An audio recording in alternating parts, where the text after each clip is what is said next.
Hello, everybody. It's Friday night, and what's a better activity for a Friday night than looking at the stars and the transits? So, I'm going to do a snapshot of the cosmic situation right now. I'm going to use astrology together with human design and gene keys because I love to synthesize those systems together. Usually, especially in the gene keys, we are looking at the transits, but we're usually looking at the sun. So what is that cycle of 6 days, that every 6 day or every 5.7 day we have the sun coming into a new gate, to a new gene key, to a new hexagram. So that's what we are doing. We don't not really looking at aspects. We might look at the earth, which is the opposite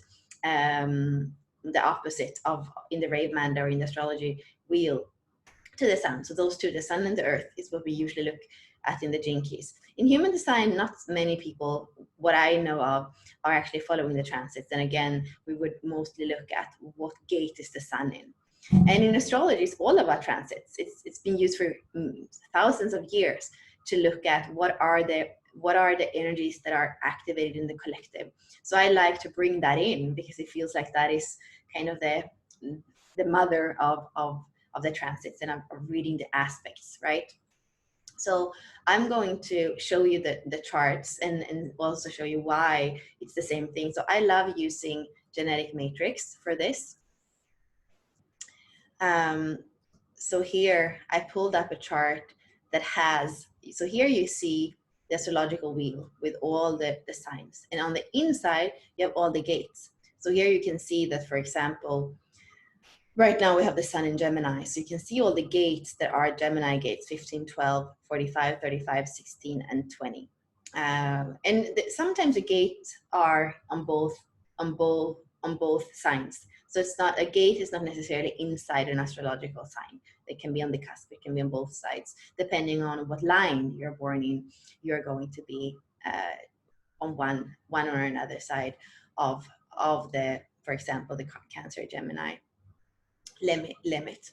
So here, now what I made, I could have showed you this as a natal chart where we would have had both the soul activations and the mind activation. So the black would be what's right now, and the red would be what was 3 months ago, or 88 degrees back in the wheel, right? Because the wheel is going in this direction, it's going counterclockwise. So going back, we would have, if the sun is here now, if we go back 88 degrees, the sun was here. So we would have everything red coming out of the sun activation and everything black, while the other planets comes from this black sun activation.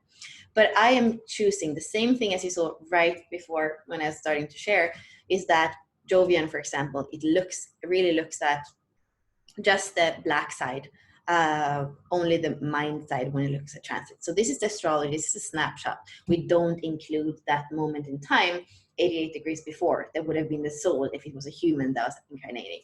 So the same thing is what we're going to do here. We're only going to look at the mind.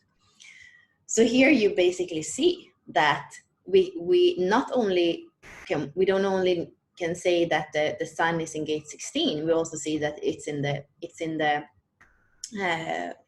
the astrological sign of Gemini, and Gemini is mutable air. So we also have the element, and then here you can see that it's in the 5th house. So it's about self-expression. It's about kind of that Leo energy, that sun energy, being on stage and having fun and that kind of energy. And if we look at here, we have all the gates with all the signs and all the houses. We see that there is quite a lot in the 6th house. So the 6th house is the house of health. It's about also the daily organization. So, and we can see that we have the North Node, we have Mercury, we have Venus, and we have Venus. So those are the 3. And actually, I think we had one more. I was looking at this a couple of hours ago, and then I was recording readings. So now I see that some things have already changed, and that's the beautiful thing. With the closer planets, they change quite fast. So the outer planets are much more slower moving, and that's also why, especially in the human design and gene keys, we're looking at the sun and the earth, right? Because it changes all the time.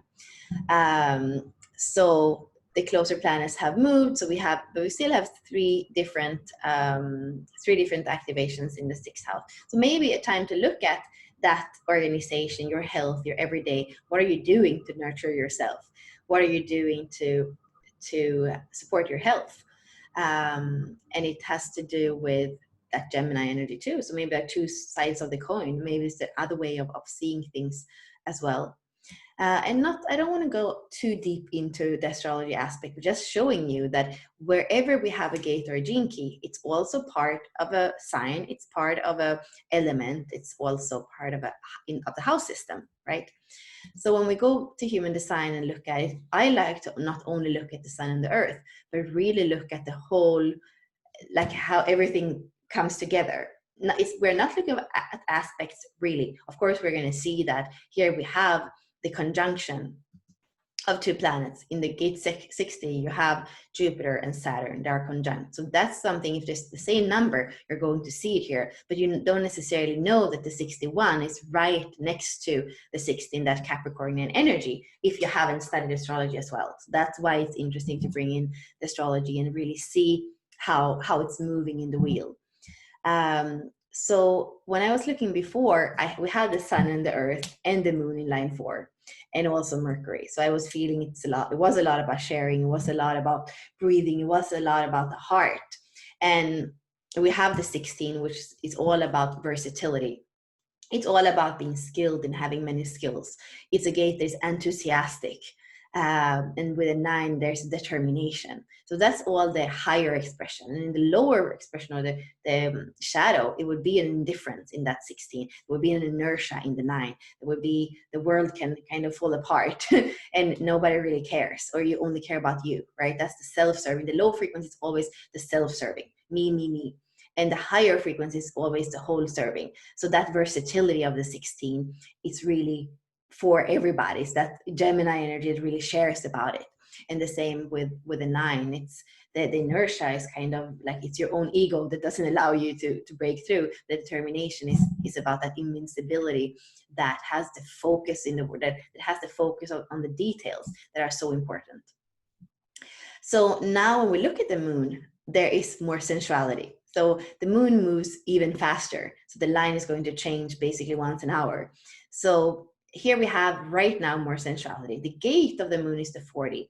And here, if you are into astrology, to look at, because we often hear, okay, now the moon is in Virgo. Yeah, well, 40 is a Virgo gate. So the moon can be a beautiful way of tracking it. So if you look at something where they speak about where the moon is, then you can go at the gate. You're like, okay, that's how the Virgo energy feel, and learn that what gates are in what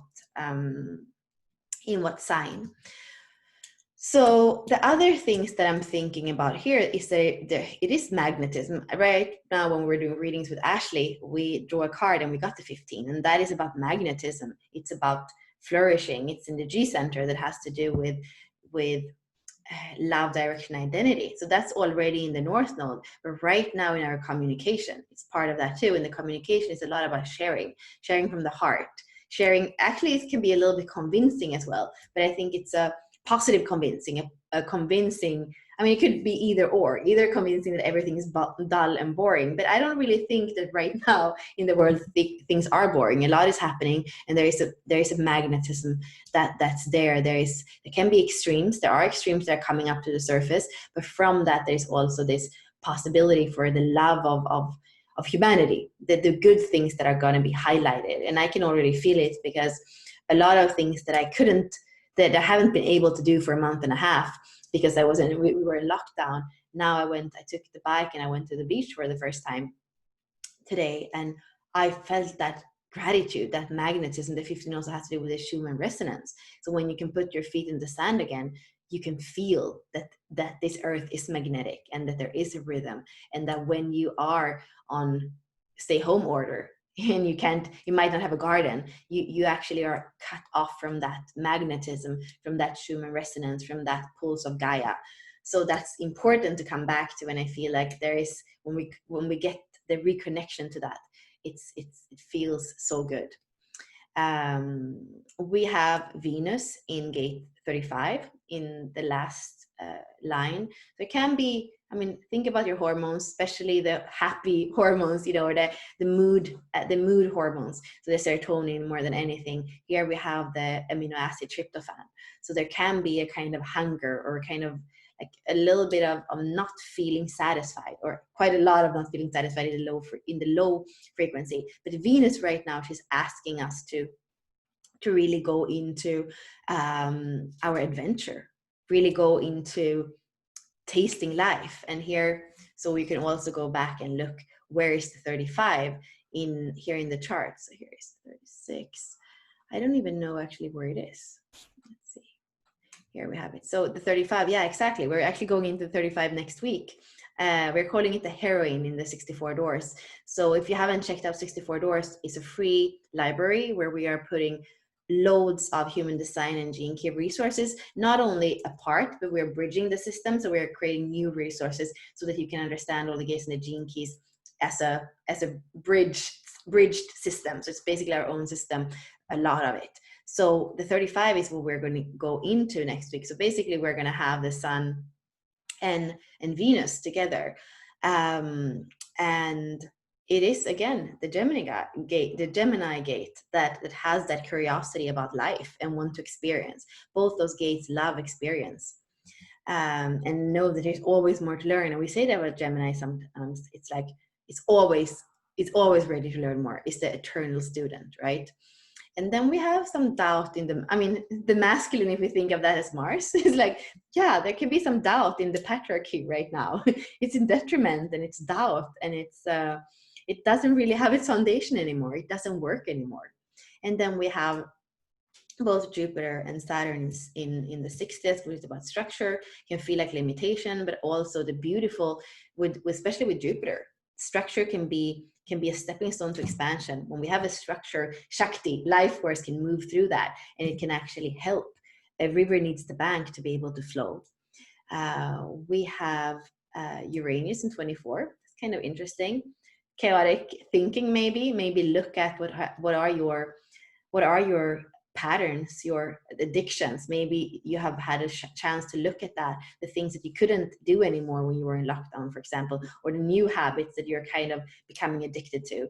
So I would say there can be something with that. It has to do with your creativity as well, because it's kind of explosive, but there's something here maybe this week to look at. And we still have Neptune the 22, so still kind of need grace in facing some of the dishonor, some of the difficult things that are going on in the world. And we still have Pluto in the 61st gate. And we have the channel is activated, is this taking in inspiration and kind of going over it and understanding what it means, assimilating it, inventing new things from that inspiration that comes from the great mystery, basically. But in the low frequency, it can be this kind of mass psychosis and going over things over and over again without really having the penny drop down. So it can be quite tough in that sense. And then we have no other channels. We have the Gemini energy here in the throat. We have the nodes in the 10 and the 15. We have the moon right now that is in the gate of aloneness. It's about relaxation, divine will, like the moon says, like trust, just trust. And in that trust, there can be a sensuality, which is kind of interesting because it's a Virgo gate. So how can you have sensuality and perfection in some way at the same time? So yeah, I feel that's the main things. Those are the main things. So we are going to have even a more kind of adventurous, hungry energy. We are now in the 16, and the 16 is all about the versatility, about that curiosity to try to have your skills actually become mastery. So it's basically the singer who becomes the song, or the dancer who becomes the dance. Really, really having the perseverance, you could say, or the determination to repeat something until you become it. And then next week, we're going into 35. There's more about venture, still a Gemini energy, a throat gate again, but it's the heroine. She's like the heroine in her own play, you could say. So I'm looking forward to that as well. And we're going to have what it looked like, at least, the Sun and Mercury together. That was, if I remember right. So, but I'll come back to that next week to really see how it looks and how we can actually use astrology to understand Jinkies and human design better. So I'm not using astrology as the main thing. I'm actually just using the astrology to explain the gates and the Jinkies in a way where we can more feel what they are, what the element are, what the energy is. Like the archetypal energy of the planets and of the signs can help us to understand what the gates are. And then suddenly we have it's so much richer. So that's what I want to really show with going over both the kind of astrology way of seeing it, and then of course the body graph. So thank you for spending a little time with me, and I'll see you next transit. Bye.